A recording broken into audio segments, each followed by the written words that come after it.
Educational psychology അഥവാ വിദ്യാഭ്യാസ മനഃശാസ്ത്രം സംബന്ധമായ നമ്മുടെ ക്ലാസ്സുകൾ നമ്മൾ തുടരുകയാണ്. ഇന്ന് 22ാമത്തെ ക്ലാസ്സാണ്. ഈ ക്ലാസ്സിലേക്ക് എല്ലാ സുഹൃത്തുക്കൾക്കും സ്വാഗതം. ഇന്ന് നമ്മൾ ചർച്ച ചെയ്യുന്നത് ബുദ്ധിശക്തി അഥവാ ഇൻ്റലിജൻസ് എന്ന അധ്യായമാണ്.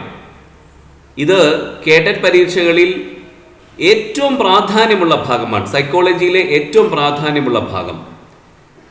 ഏതെങ്കിലും ഒരു കേഡറ്റ് പരീക്ഷയുടെ ഒരു ക്വസ്റ്റ്യൻ പേപ്പർ നമ്മൾ എടുത്ത് പരിശോധിച്ചാൽ അതിൽ തീർച്ചയായും ഈ ബുദ്ധിശക്തി സംബന്ധമായിട്ടുള്ള ഒരു ചോദ്യമെങ്കിലും നമുക്ക് കാണാൻ സാധിക്കും. ചില പരീക്ഷകളിൽ 2, 3, 4 ചോദ്യങ്ങൾ വരെ ഒരേ ക്വസ്റ്റ്യൻ പേപ്പറിൽ നമുക്ക് കാണാൻ സാധിക്കും ഇൻ്റലിജൻസ് സംബന്ധമായ.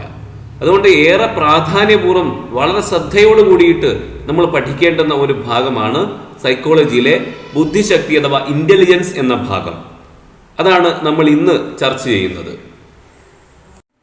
ആദ്യം എന്താണ് ബുദ്ധിശക്തി എന്ന് നമുക്ക് പരിശോധിക്കാം. എന്താണ് ബുദ്ധിശക്തി? പരിസ്ഥിതിയുമായി പൊരുത്തപ്പെടാനും ഗുണാത്മകമായി ചിന്തിക്കാനും അനുഭവത്തിൽ നിന്ന് പാഠങ്ങൾ പഠിക്കാനും വ്യക്തിയെ പ്രാപ്തനാക്കുന്ന ശേഷിയാണ് ബുദ്ധിശക്തി എന്ന് പറയാം.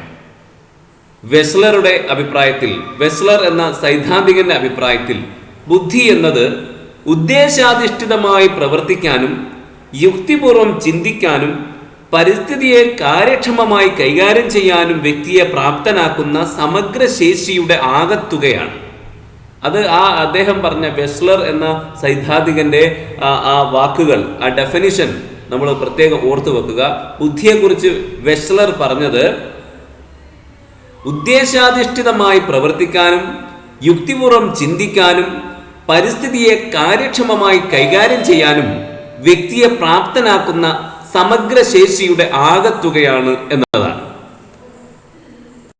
ഇതുമായി ബന്ധപ്പെട്ടുകൊണ്ട് ഒരു കാറ്റഗറി 3 പരീക്ഷയിൽ വന്ന ഒരു ചോദ്യം നോക്കാം. Who said this? Intelligence is the aggregate or global capacity of the individual to act purposefully, to think rationally and deal effectively with his environment. ഇങ്ങനെ ബുദ്ധിയെ വിശദീകരിച്ചത് ആരാണ്? ബുദ്ധിക്ക് ഇങ്ങനെ ഒരു ഡെഫിനിഷൻ നൽകിയത് ആരാണ് എന്നതാണ് ചോദ്യം. എന്താണ് ബുദ്ധി എന്ന് പറഞ്ഞാൽ? ആക്ട് പർപ്പസ്ഫുള്ളി, ഉദ്ദേശാധിഷ്ഠിതമായിട്ട് പ്രവർത്തിക്കാൻ, ടു തിങ്ക് റാഷണലി, യുക്തിപൂർവം ചിന്തിക്കാൻ, and deal effectively with his environment, തൻ്റെ പരിസ്ഥിതിയെ കാര്യക്ഷമമായിട്ട് കൈകാര്യം ചെയ്യാനൊക്കെയുള്ള അഗ്രിഗേറ്റ് കപ്പാസിറ്റി അഥവാ സമഗ്രമായ ശേഷിയുടെ ആകത്തുക ആണ് എന്ന് വിശദീകരിച്ചത് ആര് എന്നതാണ് ചോദ്യം. അതാണ് നമ്മളിപ്പോൾ പറഞ്ഞു വെച്ചത്. ഡേവിഡ് വെസ്ലർ ആണ് അങ്ങനെ ഒരു വിശദീകരണം, അങ്ങനെ ഒരു ഡെഫിനിഷൻ ബുദ്ധിക്ക് നൽകിയിരിക്കുന്നത്. ബുദ്ധി എന്നത് ഉദ്ദേശാധിഷ്ഠിതമായിട്ട് പ്രവർത്തിക്കാനും യുക്തിപൂർവം ചിന്തിക്കാനും പരിസ്ഥിതിയെ കാര്യക്ഷമമായി കൈകാര്യം ചെയ്യാനും വ്യക്തിയെ പ്രാപ്തനാക്കുന്ന സമഗ്ര ശേഷിയുടെ ആകത്തുകയാണ് എന്ന് വിശദീകരിച്ചത് ഡേവിഡ് വെസ്ലറാണ്. ഇവിടെ ഉത്തരത്തിൽ ഈ ചോദ്യപേപ്പർ ഉപയോഗിച്ച് എഴുതിയ വ്യക്തി ഗിൽഫോർഡ് എന്നാണ് എഴുതിയിരിക്കുന്നത്. അത് തെറ്റാണ് എന്ന് നമുക്കറിയാം. അത് തെറ്റാണ് എന്ന് അദ്ദേഹം പിന്നീട് രേഖപ്പെടുത്തിയിരിക്കുന്നതും ആ 18 എന്നതിന് താഴെ നമുക്ക് കാണാവുന്നതാണ്. അപ്പോൾ ഡേവിഡ് വെസ്ലർ എന്നതാണ് ശരിയായ ഉത്തരം. ഇനി നമുക്ക് ബുദ്ധിയുമായി ബന്ധപ്പെട്ടുകൊണ്ട് തയ്യാറാക്കപ്പെട്ടിട്ടുള്ള സിദ്ധാന്തങ്ങൾ പരിശോധിക്കാം. ബുദ്ധി എന്നാൽ എന്താണ്? ബുദ്ധിശക്തിയുടെ ഘടന എന്താണ്? ബുദ്ധിശക്തിയുടെ വ്യത്യസ്ത അംശങ്ങൾ ഏതൊക്കെയാണ് എന്ന കാര്യത്തിൽ മനഃശാസ്ത്രജ്ഞന്മാർ ഒരുപാട് പഠനങ്ങൾ നടത്തിയിട്ടുണ്ട്. എന്നിട്ട് അവർ പലവിധ സിദ്ധാന്തങ്ങൾ ആവിഷ്കരിച്ചിട്ടുമുണ്ട്. അതിൽ ചിലതാണ് ഇനി നമ്മൾ പറയാൻ പോകുന്നത്. അത് കേഡറ്റ് പരീക്ഷയിൽ പലപ്പോഴായിട്ട് ആ ചോദ്യങ്ങൾ ചോദിച്ചിട്ടുണ്ട്. അതുകൊണ്ട് ശ്രദ്ധയോട് കൂടിയിട്ട് നമ്മൾ വിലയിരുത്തുകയും വേണം. ഇതിൽ ഒന്നാമത്തെ സിദ്ധാന്തമാണ് ഏകഘടക സിദ്ധാന്തം, യൂണിറ്ററി തിയറി അല്ലെങ്കിൽ മൊണാർക്കിക് തിയറി എന്ന് ഇംഗ്ലീഷിൽ പറയും. ഏകഘടക സിദ്ധാന്തം. അതായത് ഈ സിദ്ധാന്തം പറയുന്നത് ബുദ്ധിയിൽ ഒരൊറ്റ പ്രതിഭാസമേ അന്തർഭവിച്ചിട്ടുള്ളൂ എന്നാണ്. ബുദ്ധി പലതും പല വിഭാഗങ്ങളോ അല്ലെ പല ഭാഗങ്ങളോ ഒന്നുള്ളതല്ല. ബുദ്ധി എന്ന് പറഞ്ഞാൽ ഒരൊറ്റ ആശയമാണ്, ഒരൊറ്റ കാര്യമാണ്. ചിലർക്കത് കൂടുതലായിരിക്കും, ചിലർക്കത് കുറവായിരിക്കും. പക്ഷേ ആ പറയുന്നത് നമ്മൾ പരിശോധിച്ച് നോക്കുകയാണെങ്കിൽ അങ്ങനെ ആ ബുദ്ധി ചിലർക്ക് കൂടുതലാണെങ്കിൽ അവരെല്ലാ കാര്യങ്ങളിലും മികച്ചു നിൽക്കേണ്ടിയിരുന്നു. സംഗീതത്തിൽ അവർ മികച്ചവരാവേണ്ടിയിരുന്നു, ഗണിതത്തിൽ മികച്ചവരാവേണ്ടിയിരുന്നു, സിവിക്സിൽ മികച്ചവരാവേണ്ടിയിരുന്നു, ഭാഷ അഥവാ ഇംഗ്ലീഷ് പോലുള്ള ഭാഷകളിലൊക്കെ അവർ മികച്ചവരാവേണ്ടിയിരുന്നു. പക്ഷെ അങ്ങനെയല്ലല്ലോ നമുക്ക് കാണാൻ സാധിക്കുന്നത്. ചിലർ സംഗീതത്തിൽ മികച്ചവരാണ്, പക്ഷേ അവർക്ക് മാത്സിൽ വളരെ പിന്നാക്കമാണ് അവർ. അതേപോലെ ചിലർ മാത്സ് അഥവാ ഗണിതം, കണക്ക് നന്നായിട്ട് അറിയാവുന്നവരാണ്, അതിൽ വളരെ തൽപരരും അതിൽ വളരെ മികച്ചു നിൽക്കുന്നവരുമാണ്. പക്ഷെ അവർക്ക് സംഗീതത്തിൽ തീരെ കഴിവില്ല, സിവിക്സ് അവർക്ക് തീരെ അറിയില്ല, അവർക്ക് താല്പര്യമില്ല, അവർക്ക് അതിൽ മികവില്ല. അപ്പോൾ ഇങ്ങനെ ബുദ്ധി എന്നത് ഒരൊറ്റ പ്രതിഭാസമായിരുന്നുവെങ്കിൽ, അതിലൊരൊറ്റ പ്രതിഭാസം മാത്രമേ ഉണ്ടായിരുന്നുള്ളൂവെങ്കിൽ അത് കൂടുതലുള്ളവർ എല്ലാ മേഖലകളിലും മികച്ചു നിൽക്കേണ്ടിയിരുന്നു. പക്ഷെ അങ്ങനെയില്ല. അതുകൊണ്ട് തന്നെ ബുദ്ധിശക്തിയിൽ ഒരൊറ്റ ഘടകമല്ല ഉള്ളത് എന്ന് നമുക്കിത് വിശദമായിട്ട് പരിശോധിച്ചാൽ നമുക്ക് മനസ്സിലാക്കാൻ സാധിക്കും. അപ്പോൾ ഏകഘടക സിദ്ധാന്തം ശരിയല്ല എന്ന് നമ്മൾ ആഴത്തിൽ ചിന്തിച്ചു നോക്കുമ്പോൾ നമുക്ക് മനസ്സിലാക്കാൻ സാധിക്കും. രണ്ടാമത്തേതാണ് ബഹുഘടക സിദ്ധാന്തം, മൾട്ടി ഫാക്ടർ തിയറി അല്ലെങ്കിൽ അനാർക്കിക് തിയറി എന്ന് പറയാം. ഇത് തൊണ്ടൈക്കാണ് ഈ സിദ്ധാന്തത്തിന്റെ പ്രധാനപ്പെട്ട വക്താവ്. തൊണ്ടൈക്കിനെ കുറിച്ച് നമ്മൾ നേരത്തെ പഠിച്ചിട്ടുണ്ടല്ലോ. അദ്ദേഹം പറയുന്നത് നേരത്തെ പറഞ്ഞ ബുദ്ധിശക്തിയിൽ ഒരൊറ്റ പ്രതിഭാസം മാത്രമേ അന്തർഭവിച്ചിട്ടുള്ളൂ എന്ന നേരത്തെ പറഞ്ഞ സിദ്ധാന്തത്തെ തൊണ്ടൈക്ക് തള്ളിക്കളയുകയാണ്. അങ്ങനെയല്ല, ബുദ്ധി എന്നത് വ്യത്യസ്ത ഘടകങ്ങളുടെ സംയുക്തമാണ് എന്നാണ് തൊണ്ടൈക്ക് പറയുന്നത്. ബുദ്ധിയിൽ ഒരുപാട് ഘടകങ്ങളുണ്ട്, പല ഘടകങ്ങൾ ചേർന്ന ഒരു സംയുക്തമാണ് ബുദ്ധി. അതിൽ ഒരു ഘടകം സംഗീതത്തെ പിന്തുണക്കുന്ന അല്ലെങ്കിൽ സംഗീത സംബന്ധമായ ബുദ്ധിയാണ് ഒന്ന്. മറ്റൊന്ന് ഗണിത സംബന്ധമായ ബുദ്ധിയാണ്, മറ്റൊന്ന് സിവിക്സ് സംബന്ധമായ ബുദ്ധിയാണ്. അങ്ങനെ പല ഘടകങ്ങൾ ചേർന്നുകൊണ്ടാണ് ബുദ്ധി ഉണ്ടായിരിക്കുന്നത്, പല ഘടകങ്ങളുടെ സംയുക്തമാണ് എന്നാണ്. അപ്പോൾ എന്തുകൊണ്ട് ഒരു കുട്ടി ഗണിതത്തിൽ മികച്ചു നിൽക്കുന്നു, സംഗീതത്തിൽ അത്ര മികവില്ല? അവന്റെ ബുദ്ധിശക്തിയിലെ ഗണിതത്തെ കുറിക്കുന്ന ഘടകം കൂടുതൽ ശക്തമായതുകൊണ്ടാണ് അവൻ ഗണിതത്തിൽ മികച്ചു നിൽക്കുന്നത്. പക്ഷെ അത്ര ശക്തമല്ല അവന്റെ സംഗീതത്തെ സംബന്ധമായ അവന്റെ ബുദ്ധിശക്തിയിലെ ഘടകം. അപ്പോൾ എന്തുകൊണ്ടാണ് ഗണിതത്തിൽ മെച്ചമായ കുട്ടി സിവിക്സിൽ മിടുക്കനായിട്ട് കാണാത്തത് എന്ന ചോദ്യമുണ്ടല്ലോ. ആ ചോദ്യത്തിന് ഉത്തരം നൽകാൻ ഈ ബഹുഘടക സിദ്ധാന്തത്തിന് സാധിക്കുന്നുണ്ട്. അതാണ് ഈ ഘടകത്തെ വേറിട്ടതാക്കുന്നത്. അപ്പൊ തൊണ്ടേക്ക് മുന്നോട്ട് വെച്ച ഈ ബഹുഘടക സിദ്ധാന്തം ബുദ്ധിയെ പല ഘടകങ്ങളുടെ ഒരു സംയുക്തമായിട്ടാണ് കാണുന്നത്. മൂന്നാമത്തത് ദ്വിഘടക സിദ്ധാന്തം അഥവാ ടു ഫാക്ടർ തിയറി. സ്പിയർമാൻ ആണ് ഈ സിദ്ധാന്തം മുന്നോട്ട് വെച്ചത്. അതായത് അദ്ദേഹത്തിന്റെ അഭിപ്രായത്തിൽ ബുദ്ധിശക്തിയിൽ രണ്ട് ഘടകങ്ങളാണ് അന്തർഭവിച്ചിട്ടുള്ളത്. രണ്ട് ഘടകങ്ങൾ.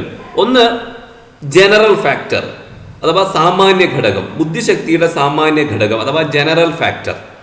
രണ്ടാമത്തത് വിശിഷ്ട ഘടകം അഥവാ സ്പെസിഫിക് ഫാക്ടർ. ഈ ജനറൽ ഫാക്ടറിനെ ജി എന്ന അക്ഷരം കൊണ്ടാണ് സൂചിപ്പിക്കുന്നത്. സ്പെസിഫിക് ഫാക്ടർ അഥവാ വിശിഷ്ട ഘടകത്തെ എസ് എന്ന അക്ഷരം കൊണ്ടുമാണ് സൂചിപ്പിക്കുന്നത്. അപ്പൊ ഏതൊരു മാനസിക പ്രവർത്തനത്തിലും ജി ഉണ്ടായിരിക്കും. ജി ഫാക്ടർ അഥവാ ജനറൽ ഫാക്ടർ എല്ലാ മാനസിക പ്രവർത്തനങ്ങളിലും ഉണ്ടായിരിക്കും. അതോടൊപ്പം തന്നെ സംഗീതവുമായി ബന്ധപ്പെട്ട കാര്യമാണെങ്കിൽ അതിൻ്റെ കൂടെ സംഗീതവുമായി ബന്ധപ്പെട്ട ഒരു സ്പെസിഫിക് ഫാക്ടർ ഉണ്ടായിരിക്കും. അപ്പോൾ സംഗീതവുമായി ബന്ധപ്പെട്ട ഒരു മാനസിക പ്രവർത്തനമാണെങ്കിൽ അതിൽ ജി ഫാക്ടറും അതുപോലെ സംഗീതവുമായി ബന്ധപ്പെട്ട എസ് ഫാക്ടറും ഉണ്ടായിരിക്കും.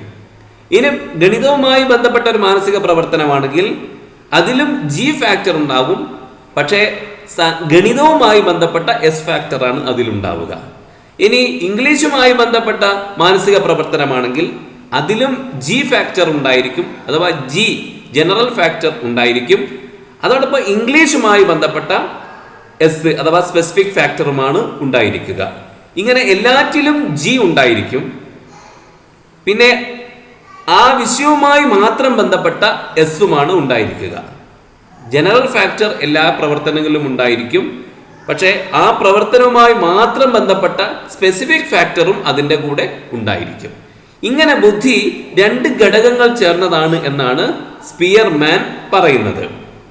എല്ലാ വ്യക്തികളിലും ജിയും എസും ഉണ്ടായിരിക്കും, പക്ഷേ ഇവരുടെ ഓരോ വ്യക്തിയുടെയും ജിയും എസും തമ്മിൽ ചില വ്യത്യാസങ്ങളൊക്കെ ഉണ്ടായിരിക്കും.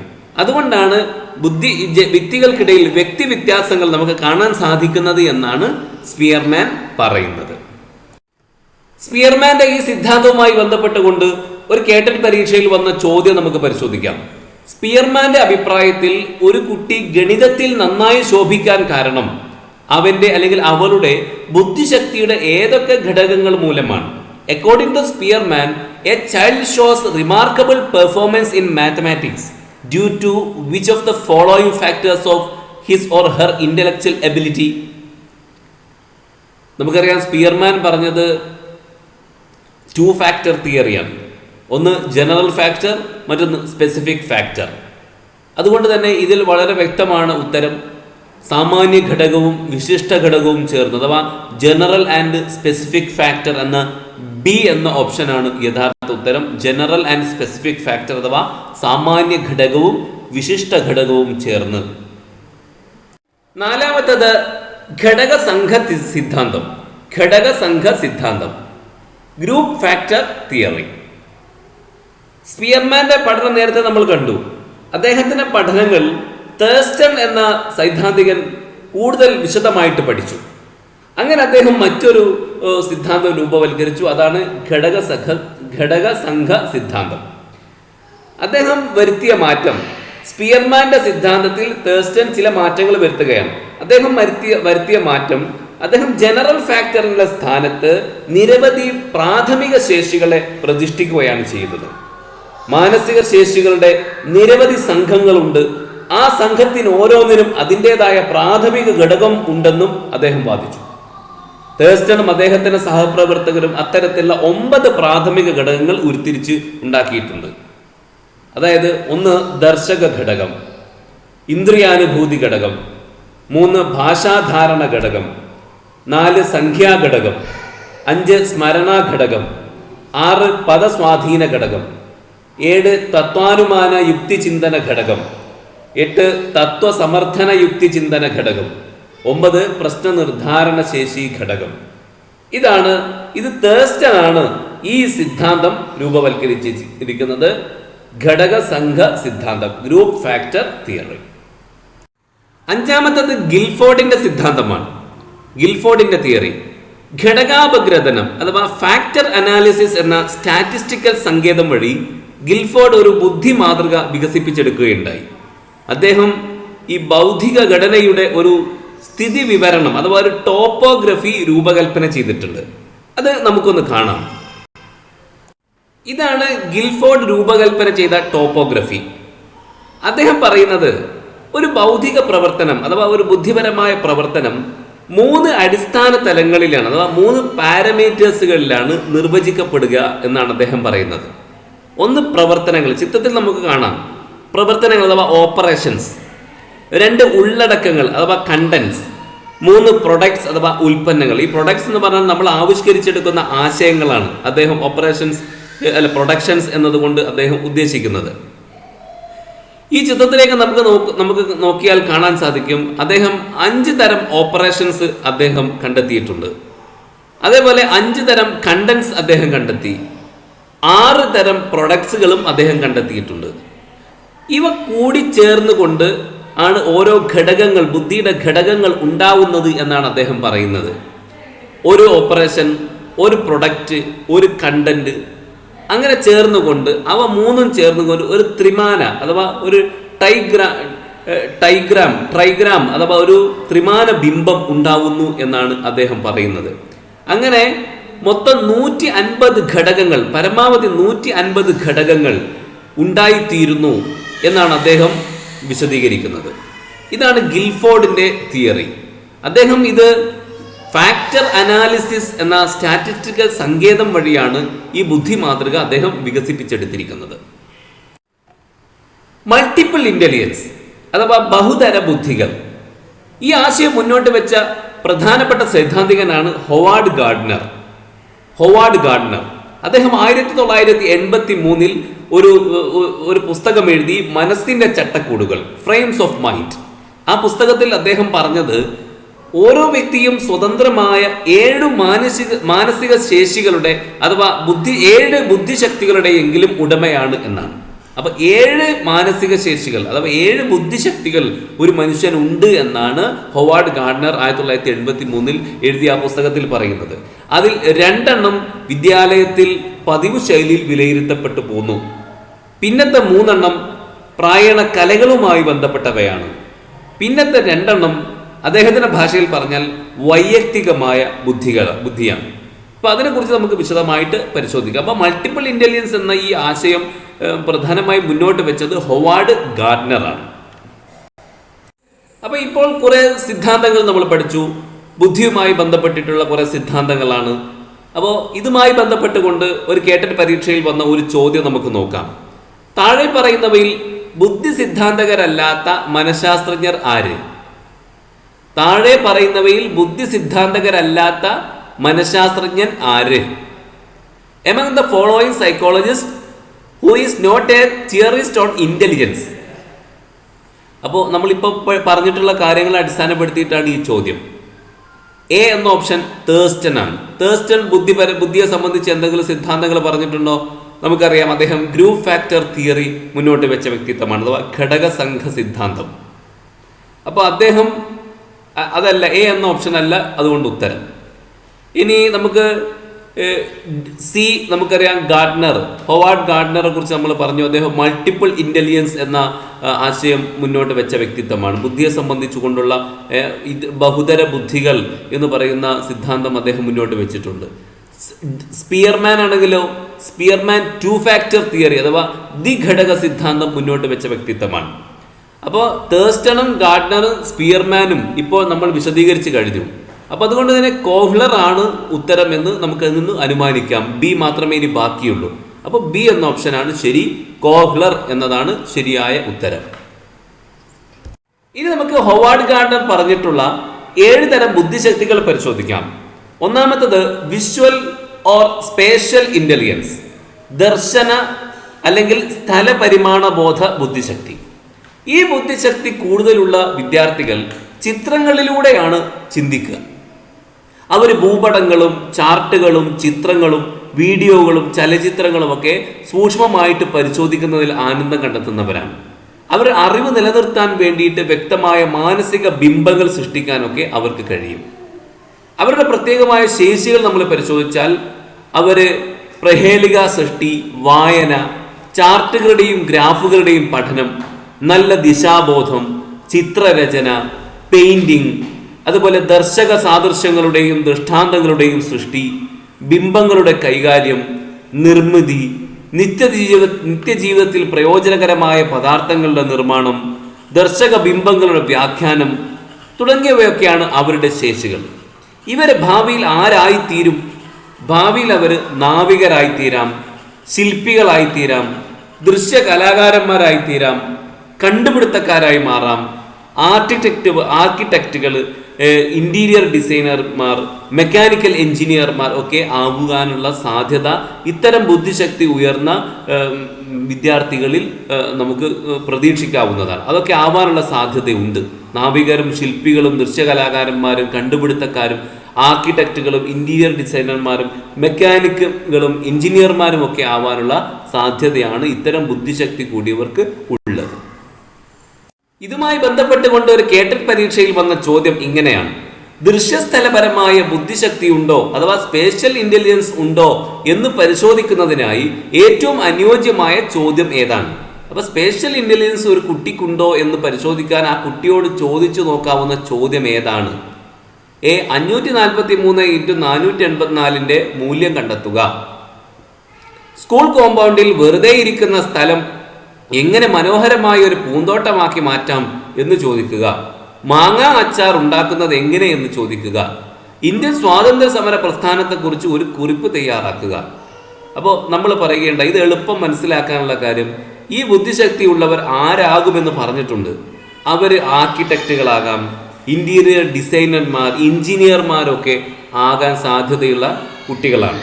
അപ്പോൾ അവരോട് ചോദിക്കാൻ പറ്റുന്ന ചോദ്യം ഏതാണ്? സ്കൂൾ കോമ്പൗണ്ടിൽ വെറുതെ ഇരിക്കുന്ന സ്ഥലം എങ്ങനെ മനോഹരമായ ഒരു പൂന്തോട്ടമാക്കി മാറ്റാം എന്നാണ് ഒരു എഞ്ചിനീയറോട് ചോദിക്കാൻ പറ്റുന്ന ചോദ്യം, അല്ലെങ്കിൽ ഒരു ഡിസൈനറോട് ചോദിക്കാൻ പറ്റുന്ന ചോദ്യം അതാണ്. അതുകൊണ്ട് ബി എന്ന ഓപ്ഷനാണ് ശരിയായ ഉത്തരം. സ്കൂൾ കോമ്പൗണ്ടിൽ വെറുതെ ഇരിക്കുന്ന സ്ഥലം എങ്ങനെ മനോഹരമായ ഒരു പൂന്തോട്ടമാക്കി മാറ്റാം? മറ്റൊരു ചോദ്യം, റീത്ത കമ്പ്യൂട്ടർ ഗ്രാഫിക്സിലും ചിത്രം വരയിലും വളരെ താല്പര്യവും കഴിവുമുള്ള ആളാണ്. ഈ താല്പര്യത്തെ ഏത് ബുദ്ധിശക്തിയുമായി ബന്ധപ്പെടുത്താം? നമുക്കറിയാം, നമ്മൾ നേരത്തെ പറഞ്ഞു സ്പേഷ്യൽ ഇന്റലിജൻസ് ഉള്ള ആളുകളുടെ ശേഷികളെ കുറിച്ച്. അവർക്ക് ചിത്രരചന, പെയിന്റിംഗ് തുടങ്ങിയ കാര്യങ്ങളിലൊക്കെ പ്രത്യേക ശേഷി ഉണ്ടായിരിക്കുമെന്ന് നമ്മൾ പറഞ്ഞല്ലോ. അപ്പോൾ സ്പേഷ്യൽ ഇന്റലിജൻസ് ആണ്, അഥവാ ദൃശ്യസ്ഥലപര ബുദ്ധിയാണ് കുട്ടിക്കുള്ളത് എന്ന് ഇതിൽ മനസ്സിലാക്കാം. അത്തരം ആളുകൾക്ക് ചിത്രരചനയിൽ, പെയിന്റിങ്ങിലും ഒക്കെ നല്ല കഴിവുണ്ടായിരിക്കും, അതിൽ താല്പര്യവും ഉണ്ടായിരിക്കും. അപ്പോൾ ഡി എന്ന ഓപ്ഷനാണ് ശരിയായ ഉത്തരം, ദൃശ്യസ്ഥലപര ബുദ്ധി അഥവാ സ്പേഷ്യൽ ഇന്റലിജൻസ്. രണ്ടാമത്തേതാണ് വെർബൽ ഓർ ലിംഗ്വിസ്റ്റിക് ഇന്റലിജൻസ്, വാചിക അല്ലെങ്കിൽ ഭാഷാപരമായ ബുദ്ധി, ഭാഷാപരമായ ബുദ്ധിശക്തി. ഇത് വാക്കുകളും ഭാഷയും വേണ്ട പോലെ ഉപയോഗിക്കാനുള്ള കഴിവാണ്. ഇത് ഉയർന്ന നിലവാരത്തിൽ, അഥവാ ഇത് വളരെ കൂടുതലുള്ള വിദ്യാർത്ഥികൾക്ക് നല്ല ശ്രവണ ശേഷി ഉണ്ടായിരിക്കും, കേൾക്കാനുള്ള നല്ലൊരു ശേഷി അവർക്കുണ്ടായിരിക്കും. അവർ നല്ല പ്രഭാഷകരായിരിക്കും. അതുപോലെ പദങ്ങളിലൂടെയാണ് അവർ ചിന്തിക്കുക. നേരത്തെ പറഞ്ഞു ചിത്രം വഴിയാണ് അവർ ചിന്തിക്കുക എന്ന് നേരത്തെ സ്പേഷ്യൽ ഇന്റലിജൻസ് ഉള്ള ആളുകളെ കുറിച്ച് പറയുകയുണ്ടായി. എന്നാൽ ലിംഗ്വിസ്റ്റിക് ഇന്റലിജൻസ് ഉള്ള ആളുകൾ ചിന്തിക്കുന്നത് പദങ്ങളിലൂടെയാണ്. അവരുടെ പ്രത്യേകമായ ശേഷികൾ നമ്മൾ പരിശോധിക്കുമ്പോൾ സമർത്ഥമായ ശ്രവണം, അഥവാ നന്നായിട്ട് നല്ല കേൾവിക്കാരായിരിക്കും അവർ. നല്ല ഭാഷണം, നല്ല സംസാരിക്കാനുള്ള നല്ല ശേഷി ഉണ്ടായിരിക്കും. ലേഖനം, കഥാകഥനം, വിശദീകരണം, കാര്യങ്ങളൊക്കെ നന്നായി വിശദീകരിച്ചു കൊടുക്കാനുള്ള ശേഷി ഉണ്ടാകും. ബോധനം, അതുപോലെ ഫലിത പ്രയോഗം, പദങ്ങളുടെ രൂപഘടനയും അർത്ഥവും മനസ്സിലാക്കാനുള്ള കഴിവ്, വിവരങ്ങൾ ഓർത്തു വെക്കാനുള്ള ശേഷി, സ്വന്തം വീക്ഷണങ്ങൾ മറ്റുള്ളവരെ ബോധ്യപ്പെടുത്താനുള്ള കഴിവ്, ഭാഷാപ്രയോഗങ്ങളുടെ അപഗ്രഥനം, പദങ്ങളുടെ ധാരാളിത്വവും ഒഴുക്കും, ഉചിതമായ പദപ്രയോഗം, ഇതൊക്കെ അവരിൽ നമുക്ക് കാണാൻ സാധിക്കും. അതുകൊണ്ട് തന്നെ ഭാവിയിൽ ഇവരാരായിത്തീരും? കവികളും പത്രപ്രവർത്തകരും എഴുത്തുകാരും അധ്യാപകരും നിയമജ്ഞരും രാഷ്ട്രീയ പ്രവർത്തകരും തർജ്ജമക്കാരും ഒക്കെ ആയിട്ട് ഇവർ ഈ ലിംഗ്വിസ്റ്റിക് ഇന്റലിജൻസ് ഉള്ള വ്യക്തികൾ, കുട്ടികൾ, വിദ്യാർത്ഥികൾ പിന്നീട് മാറുന്നത് കാണാൻ സാധിക്കും. അവർ കവികളാവാം, പത്രപ്രവർത്തകരാവാം, എഴുത്തുകാരും അധ്യാപകരും നിയമജ്ഞരും രാഷ്ട്രീയ പ്രവർത്തകരും തർജ്ജമക്കാരും ഒക്കെ ആയിട്ട് ഈ കുട്ടികൾ ഭാവിയിൽ മാറാനുള്ള സാധ്യതയുണ്ട്. മൂന്നാമത്തത് യുക്തിചിന്തന, ഗണിത ബുദ്ധിശക്തി, ലോജിക്കൽ മാത്തമാറ്റിക്കൽ ഇന്റലിജൻസ്. ഇത് ന്യായവാദം, യുക്തിചിന്തനം, സംഖ്യാബോധം എന്നിവയുടെ പ്രയോഗത്തിലുള്ള കഴിവാണ്. ന്യായവാദത്തിൻ്റെയും യുക്തിചിന്തനത്തിൻ്റെയും സംഖ്യാബോധത്തിൻ്റെയും ഒക്കെ പ്രയോഗത്തിലുള്ള കഴിവാണ് ലോജിക്കൽ മാത്തമാറ്റിക്കൽ ഇന്റലിജൻസ്. ഇത് കൂടുതലുള്ള വിദ്യാർത്ഥികൾ യുക്തിപരവും സംഖ്യാധിഷ്ഠിതവുമായ രീതിയിൽ ആശയപരമായി ചിന്തിച്ച് വിജ്ഞാന ശകലങ്ങളെ പരസ്പരം ബന്ധിപ്പിക്കുന്നു. എപ്പോഴും ചുറ്റുപാടുമുള്ള ലോകത്തെ പറ്റിയിട്ട് ജിജ്ഞാസുക്കളായിരിക്കും ഈ കുട്ടികൾ. അവർ ധാരാളം ചോദ്യങ്ങൾ ഇങ്ങനെ ഉയർത്തിക്കൊണ്ടേയിരിക്കും. ഒരുപാട് പരീക്ഷണങ്ങളൊക്കെ നടത്തുന്നവരായിരിക്കും ഈ ലോജിക്കൽ മാത്തമാറ്റിക്കൽ ഇന്റലിജൻസ് ഉള്ള കുട്ടികൾ. അവരുടെ പ്രത്യേകമായ കഴിവുകൾ നമ്മൾ പരിശോധിച്ചാൽ പ്രശ്ന നിർദ്ധാരണം, വിവരങ്ങളുടെ വർഗീകരണം, പരസ്പരം ബന്ധം വ്യക്തമാക്കുമാർ ഗുണാത്മകമായ ആശയങ്ങളെ കൈകാര്യം ചെയ്യൽ, യുക്തികളുടെ നീണ്ട ചങ്ങലകൾ കൈകാര്യം ചെയ്യൽ, നിയന്ത്രിതമായ പരീക്ഷണങ്ങൾ നടത്തുക, പ്രാകൃതിക പ്രതിഭാസങ്ങളുടെ സ്വഭാവം അന്വേഷിക്കുകയും അതിൽ അത്ഭുതം കൂറുകയും ചെയ്യുക, സങ്കീർണമായ ഗണിതക്രിയകളിൽ ഏർപ്പെടുക, ക്ഷേത്രഗണിത രൂപങ്ങൾ കൈകാര്യം ചെയ്യുക, സംഖ്യാരൂപ മാതൃകകളും സംഖ്യാശൃംഖലകളും വ്യാഖ്യാനിക്കുകയും ആസ്വദിക്കുകയും ചെയ്യുക. ഇതൊക്കെയായിരിക്കും ഈ ബുദ്ധി കൂടുതലുള്ള കുട്ടികളുടെ ശേഷികൾ. അവരുടെ താല്പര്യം ആ മേഖലയിലായിരിക്കും. ഇവർ ഭാവിയിൽ ആരായിത്തീരും? ശാസ്ത്രജ്ഞരാവും, എഞ്ചിനീയർ ആവാം, അക്കൗണ്ടന്റുമാരും, ഗണിത ശാസ്ത്രജ്ഞന്മാരും, ഗണിതജ്ഞന്മാരും, കമ്പ്യൂട്ടർ പ്രോഗ്രാമർമാരും, ഗവേഷകന്മാരും ഒക്കെ ആയിട്ട് ഈ ലോജിക്കൽ മാത്തമാറ്റിക്കൽ ഇന്റലിജൻസ് ഉള്ള കുട്ടികൾ ഭാവിയിൽ മാറാനുള്ള വലിയ സാധ്യതയുണ്ട്. സ്കൂൾ സ്റ്റോറിൽ നിന്നും ഒരേ തരത്തിലുള്ള 50 നോട്ട് പുസ്തകങ്ങൾ പെട്ടെന്ന് എണ്ണിയെടുക്കുവാൻ പ്രതിഭയോട് ടീച്ചർ പറഞ്ഞു. പ്രതിഭ ആദ്യം 10 എണ്ണം പെട്ടെന്ന് എണ്ണിയെടുത്തു. തുടർന്ന് അതേ ഉയരത്തിലുള്ള 4 കെട്ടുകൾ പെട്ടെന്നെടുത്ത് 50 പുസ്തകങ്ങൾ പൂർത്തിയാക്കി. പ്രതിഭ ഇവിടെ പ്രകടിപ്പിച്ചത് ഏത് തരം ബുദ്ധിയാണ് എന്നതാണ് ചോദ്യം. ഇവിടെ യുക്തിപരവും ഗണിതപരവുമായ ബുദ്ധിയാണ് കുട്ടി കാണിച്ചിരിക്കുന്നത്. അതുകൊണ്ട് ബി ആണ് ശരിയായ ഉത്തരം, ലോജിക്കോ മാത്തമാറ്റിക്കൽ ഇന്റലിജൻസ്. നാലാമത്തത് കായിക ചാലക ബുദ്ധിശക്തി, ബോഡിലി കൈനസ്തെറ്റിക് ഇന്റലിജൻസ്. ഇത് ശാരീരികമായ ചലനങ്ങളെ, നമ്മുടെ ശരീരത്തിന്റെ ചലനങ്ങളെ നിയന്ത്രിക്കാനും പദാർത്ഥങ്ങൾ നിപുണമായി കൈകാര്യം ചെയ്യാനുമുള്ള ശേഷിയാണ്. ഇത് കൂടുതലുള്ള വിദ്യാർത്ഥികൾ ചലനങ്ങളിലൂടെ ആത്മാവിഷ്കാരം നടത്തുന്നു. അവർക്ക് നല്ല സമതുലന ബോധമുണ്ടായിരിക്കും. അവരുടെ കണ്ണും കൈയും ഇണങ്ങിച്ചേരും. അഥവാ അവർ ഉദ്ദേശിക്കുന്ന വിധം അവരുടെ ശരീരത്തെ ചലിപ്പിക്കാൻ അവർക്ക് സാധിക്കും. പന്ത് കളി, മെയ്യഭ്യാസം തുടങ്ങിയ കാര്യങ്ങളിലൊക്കെ അവർക്ക് വളരെ മികവുണ്ടായിരിക്കും. ചുറ്റുപാടുമുള്ള പ്രതലങ്ങളുമായി പ്രതികരിക്കുക വഴി അവർക്ക് വിവരങ്ങൾ ഓർക്കാനും കൈകാര്യം ചെയ്യാനും കഴിയും. അവരുടെ ശേഷികൾ നമ്മൾ പരിശോധിച്ച് നോക്കിയാൽ നൃത്തം ചെയ്യാൻ സാധിക്കും. ശാരീരിക ചലനങ്ങളെ നിയന്ത്രിച്ചുകൊണ്ടാണല്ലോ നൃത്തം ചെയ്യുന്നത്. പിന്നെ കായിക സമായോജനം, കായിക പ്രകടനം, കൈകൊണ്ട് പ്രവർത്തിക്കേണ്ടുന്ന പരീക്ഷണങ്ങൾ അവർക്ക് ചെയ്യാൻ സാധിക്കും.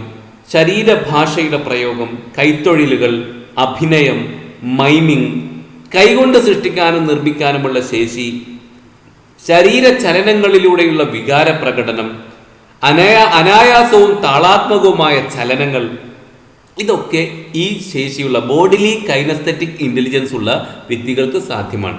ഭാവിയിൽ ഇവർ ആരായിത്തീരും? കായിക താരങ്ങളാവാം.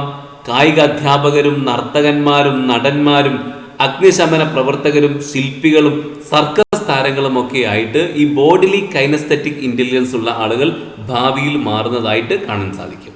അഞ്ചാമത്തത് സംഗീതാത്മക താളാത്മക ബുദ്ധിശക്തിയാണ്, musical rhythmic intelligence. Musical rhythmic intelligence ഇത് സംഗീതം സൃഷ്ടിക്കാനും ആസ്വദിക്കാനുമുള്ള ശേഷിയാണ്.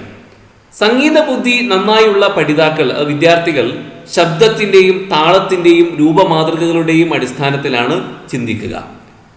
ഇവരിൽ പലരും പരിസ്ഥിതിയിൽ കേൾക്കുന്ന ശബ്ദങ്ങളോട്, ഉദാഹരണം ചീവിടിൻ്റെ ശബ്ദം, മണിനാദം, അതുപോലെ വെള്ളം വിറ്റുന്ന ശബ്ദം, ഇതിനോടൊക്കെ വല്ലാത്ത സംവേദനം പ്രകടിപ്പിക്കുന്നതായിട്ട് കാണാൻ സാധിക്കും. ഇവരുടെ പ്രത്യേക ശേഷികളെ നമ്മൾ പരിശോധിച്ചാൽ പാടുക, ചൂളമടിക്കുക, സംഗീതോപകരണങ്ങൾ കൈകാര്യം ചെയ്യുക, ശബ്ദമാതൃകകൾ തിരിച്ചറിയുക, സംഗീതം ആവിഷ്കരിക്കുക, ഗാനങ്ങൾ പെട്ടെന്ന് ഓർക്കുക, സംഗീതത്തിൻ്റെ ഘടനയും താളവും മനസ്സിലാക്കുക, വികാരങ്ങൾക്കൊത്ത് ശബ്ദ നിയന്ത്രണം നടത്തുക, ഇതൊക്കെ അവർക്ക് സാധിക്കും. ഭാവിയിൽ ഇവർ ആരാവാം? സംഗീതജ്ഞരാവാം, ഗായകരാവാം, വാദ്യവാദകനാവാം, ഗാനരചയിതാവും ഒക്കെ ആവാം. രണ്ടാമത്തൊന്നാണ് വ്യക്തി പാരസ്പര്യ ബുദ്ധിശക്തി, ഇന്റർപേഴ്സണൽ ഇന്റലിജൻസ്. വ്യക്തി പാരസ്പര്യ ബുദ്ധിശക്തി ഇത് മറ്റുള്ളവരെ മനസ്സിലാക്കാനും അവരോട് പ്രതികരിക്കാനും സന്തോഷപ്രദമായ ബന്ധങ്ങൾ സ്ഥാപിക്കാനുമുള്ള ശേഷിയാണ്. മറ്റുള്ളവരുമായി നല്ല ബന്ധങ്ങൾ സ്ഥാപിച്ചെടുക്കാനുള്ള ശേഷിയുള്ളവർ. ഈ ശേഷിയുള്ള ആളുകൾ മറ്റുള്ളവരുടെ കണ്ണിലൂടെ കാര്യങ്ങൾ നോക്കിക്കാണാൻ ശ്രമിക്കും. ഇവരുടെ പ്രത്യേകത, സാധാരണഗതിയിൽ ഇവർ സംഘപ്രവർത്തനങ്ങളിൽ സമാധാനം നിലനിർത്താനും സഹകരണം പ്രോത്സാഹിപ്പിക്കാനും ശ്രമിക്കും. അഥവാ കൂട്ടായ പ്രവർത്തനങ്ങളിൽ മുഴുകാൻ താല്പര്യപ്പെടുന്ന ആളുകളായിരിക്കും ഇന്റർപേഴ്സണൽ ഇന്റലിജൻസ്. മറ്റുള്ളവരുമായിട്ട് നല്ല ബന്ധങ്ങൾ ഉണ്ടാക്കിയെടുക്കാനൊക്കെ അവർക്ക് സാധിക്കും. അവർക്ക് സംഭാഷണത്തിലും അതുപോലെ ശരീരഭാഷയിലുമൊക്കെ ജനങ്ങളുമായിട്ട് ആശയവിനിമയം നടത്താനും നല്ല ശേഷിയുള്ള ആളുകളായിരിക്കും ഇന്റർപേഴ്സണൽ ഇന്റലിജൻസ് ഉള്ളവർ. ഇവരുടെ ശേഷികൾ എന്തൊക്കെയാണ് എന്ന് നോക്കാം. കാര്യങ്ങൾ മറ്റൊരു വ്യക്തിയുടെ വീക്ഷണത്തിലൂടെ നോക്കിക്കാണാൻ അവർക്ക് സാധിക്കും. ക്ഷമാപൂർവമായ ശ്രദ്ധ അവർക്കുണ്ടാകും. മറ്റു വ്യക്തികളുടെ മാനസിക നിലയും വികാരങ്ങളും അവർ മനസ്സിലാക്കും. മാർഗദർശനം നൽകുക, സംഘവുമായി സഹകരിക്കുക, അഥവാ ഒരു ഗ്രൂപ്പ് കുറേ ആളുകളുമായിട്ട് ഒന്നിച്ച് സഹകരിച്ചു പോവാൻ അവർക്ക് സാധിക്കും. വ്യക്തികളുടെ ഉൾപ്രേരണകളും ഉദ്ദേശങ്ങളും മനസ്സിലാക്കുക, സാധാരണ ഭാഷയിലൂടെയും അല്ലാതെയും ആശയവിനിമയങ്ങളിൽ ഏർപ്പെടുക, വിശ്വാസം വളർത്തുക, എതിർപ്പുകൾ സമാധാനപരമായിട്ട് ഒത്തുതീർപ്പാക്കുക, മറ്റു വ്യക്തികളുമായി നല്ല ബന്ധം സ്ഥാപിക്കുക, ഇതൊക്കെയായിരിക്കും അവരുടെ പ്രത്യേകമായിട്ടുള്ള ശേഷികൾ. ഇവർ ഭാവിയിൽ ആരാവും? മാർഗദർശകന്മാരാവാം, വിൽപ്പനക്കാരാവാം, രാഷ്ട്രീയ പ്രവർത്തകരാവാം, വ്യവസായ സംരംഭകരാകാം, സാമൂഹിക പ്രവർത്തനാകാം, സാമൂഹിക സേവന സംഘടനാ പ്രവർത്തകനാകാം. അപ്പോൾ അങ്ങനെ ജനങ്ങൾക്ക് ജനങ്ങൾക്കിടയിൽ പ്രവർത്തിക്കുന്ന, ജനങ്ങൾക്ക് നേതൃത്വം നൽകി പ്രവർത്തിക്കുന്ന ആളുകളായിട്ട് മാറാനുള്ള സാധ്യത അവർക്കുണ്ട് എന്നാണ് ഇതിൽ നിന്ന് മനസ്സിലാക്കാൻ സാധിക്കുക. സ്കൂളിൽ ക്ലാസ് തുടങ്ങി രണ്ടാമത്തെ ദിവസം തന്നെ ആ പുതിയ ക്ലാസ്സിലെ ഭൂരിഭാഗം കുട്ടികളെയും ഫൈസൽ പരിചയപ്പെട്ട് കഴിഞ്ഞു. ഫൈസലിൽ പ്രകടമായത് ഏത് തരം ബുദ്ധിശക്തി ആയിരിക്കും? അപ്പം മറ്റുള്ളവരുമായുള്ള ബന്ധം, സംഘപ്രവർത്തനത്തിലുള്ള ശേഷി, ഇതൊക്കെയാണ് ഫൈസലിൽ ഉള്ളത്. അപ്പോൾ ഫൈസലിൽ മികച്ചു നിൽക്കുന്നത്, ഫൈസലിൽ പ്രകടമായത് ഇന്റർപേഴ്സണൽ ഇന്റലിജൻസ് ആണ്. വ്യക്തി പാരസ്പര്യ ബുദ്ധിശക്തി, ഇന്റർപേഴ്സണൽ ഇന്റലിജൻസ്. സി ആണ് ശരിയായ ഉത്തരം. അപ്പർ പ്രൈമറി സ്കൂൾ വിദ്യാർത്ഥിനിയായ റാണിക്ക് പഠിക്കുമ്പോൾ ചർച്ചകളും സംഘപ്രവർത്തനങ്ങളും നടത്തുന്നത് മെച്ചമാണെന്ന് കാണുന്നു. അവൾ ഏത് ബുദ്ധിയിൽ മേൽക്കൈ കാണിക്കുന്നു? അപ്പോൾ ഈ കുട്ടി മികച്ചു നിൽക്കുന്നത് മറ്റുള്ളവരുമായി ചർച്ചകൾ നടത്തുക, മറ്റുള്ളവരുടെ കൂടെ സംഘപ്രവർത്തനങ്ങളിൽ ഏർപ്പെടുക.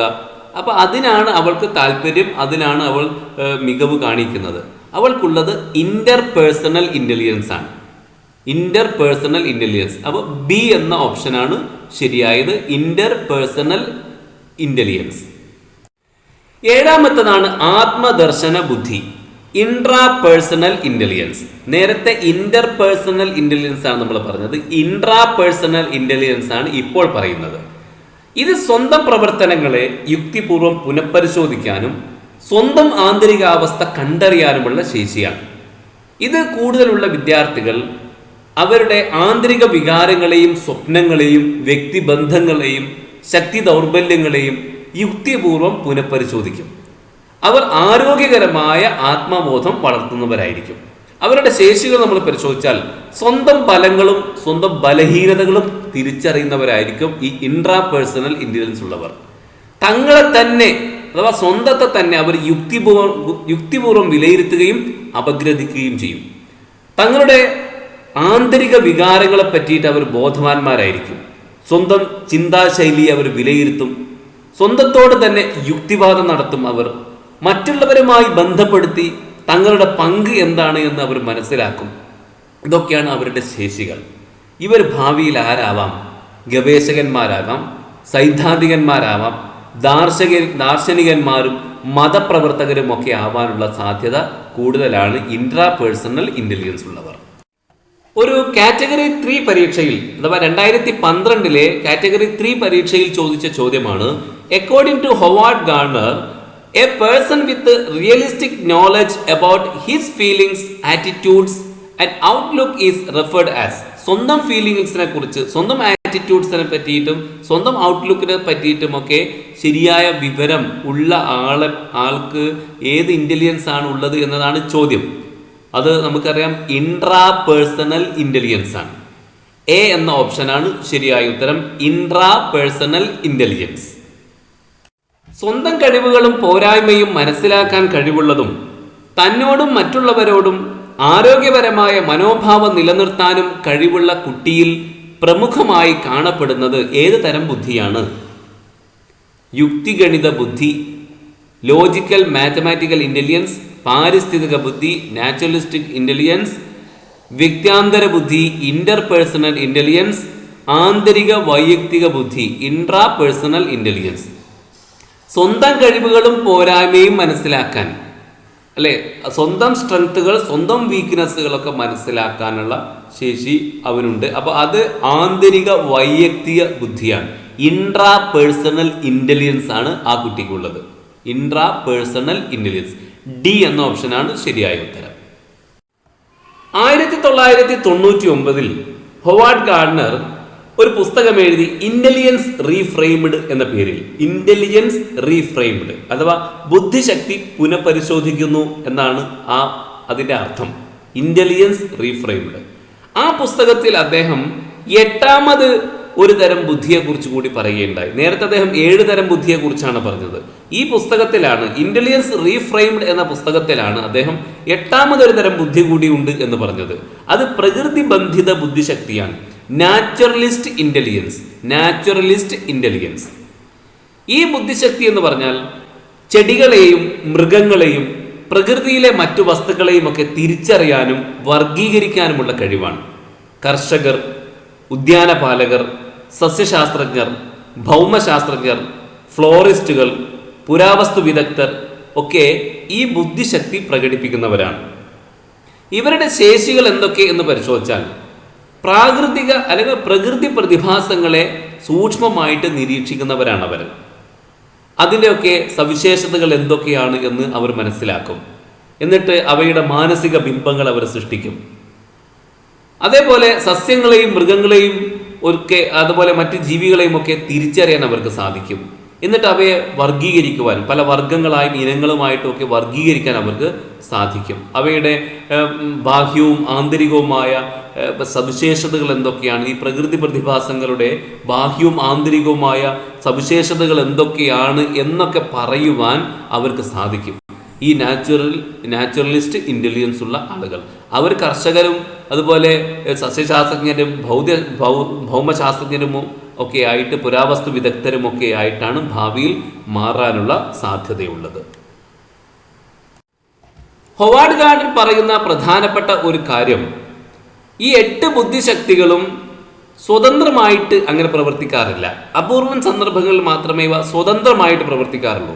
ഇവയെല്ലാം ഒന്നിച്ചു ചേർന്നുകൊണ്ട് പരസ്പര ബന്ധിതമായിട്ടാണ് പ്രവർത്തിക്കാറുള്ളത് എന്നാണ് ഗാർഡനർ പറയുന്ന പ്രധാനപ്പെട്ട ഒരു കാര്യം. ചില ആളുകൾക്ക് ഒരു പ്രത്യേക ബുദ്ധിശക്തി, ചിലപ്പോൾ ഒരു ബുദ്ധിശക്തി മാത്രമല്ല 2 or 3 എണ്ണമൊക്കെ ഉയർന്ന നിലവാരത്തിൽ ജന്മനാ തന്നെ ലഭിച്ചിട്ടുണ്ടാകും. അവർക്ക് അനുകൂലമായ ഒരു സാഹചര്യവും അതുപോലെ പരിശീലനവും ഒക്കെ കിട്ടിയാൽ അതാത് മേഖലകളിൽ അവർ ഉയർന്നു പൊങ്ങും. അങ്ങനെ ഉയർന്നു പൊങ്ങുന്നതിനെയാണ് പീക്കിംഗ് എന്ന് അദ്ദേഹം പറയുന്നത്. അപ്പോൾ അദ്ദേഹം പീക്കിംഗ് എന്നതുകൊണ്ട് ഉദ്ദേശിക്കുന്നത് ചില ആളുകൾക്ക് ഒരു പ്രത്യേക ബുദ്ധിശക്തി ഉയർന്ന നിലവാരത്തിൽ ജന്മനാ തന്നെ കിട്ടിയിട്ടുണ്ടാകും. അവർക്ക് അനുകൂലമായ സാഹചര്യവും പരിശീലനവും ഒക്കെ കിട്ടിയാൽ ആ മേഖലയിൽ അവർ ഉയർന്നു പൊങ്ങും. അഥവാ അവർ വളരെ മികച്ച നിലവാരത്തിൽ എത്തിച്ചേരും. ഉദാഹരണത്തിന് ഇപ്പോൾ സംഗീത മേഖലയിൽ AR റഹ്മാൻ വളർന്നത് അങ്ങനെയാണ്. PT ഉഷ കായിക മേഖലയിൽ വളർന്നു. അതേപോലെ രാമാനുജൻ ഗണിത ബുദ്ധിശക്തിയിൽ വളർന്നതൊക്കെ അങ്ങനെയാണ്. അപ്പോൾ അവർക്ക് ജന്മനാ തന്നെ ഒരു പ്രത്യേക ബുദ്ധിശക്തി കൂടുതൽ ഉയർന്ന നിലവാരത്തിൽ ലഭിച്ചിട്ടുണ്ട് എന്നുള്ളത് കൊണ്ടാണ്. അപ്പോൾ ഇങ്ങനെ അവർക്ക് കൂടുതൽ പരിശീലനവും അനുകൂലമായ സാഹചര്യവും കിട്ടിയാൽ അവർ ഉയരങ്ങളിൽ എത്താൻ സാധ്യതയുണ്ട്. അതിനെയാണ് ഹൊവാർഡ് ഗാർഡനർ പീക്കിംഗ് എന്ന് പറയുന്നത്. താഴെ പറയുന്നവയിൽ ഏതാണ് ഗാർഡനർ തരംതിരിച്ച ബുദ്ധിയുടെ ബഹുമുഖങ്ങളിൽ ഉൾപ്പെടുന്നത്? ഹൊവാർഡ് ഗാർഡനറുടെ കാര്യം നമ്മൾ പറയുകയുണ്ടായി. അതിൽ അദ്ദേഹം പറഞ്ഞ ബുദ്ധികളുടെ കൂട്ടത്തിൽ ഉൾപ്പെടുന്നതേത് എന്നതാണ് ചോദ്യം. സംഭാഷണ ബുദ്ധി, കമ്മ്യൂണിക്കേറ്റീവ് ഇൻ്റലിജൻസ്, അതിനെക്കുറിച്ച് അദ്ദേഹം പറയുന്നില്ല. സർഗാത്മക ബുദ്ധി, ക്രിയേറ്റീവ് ഇൻ്റലിജൻസിനെ കുറിച്ചും അദ്ദേഹം പറയുന്നില്ല.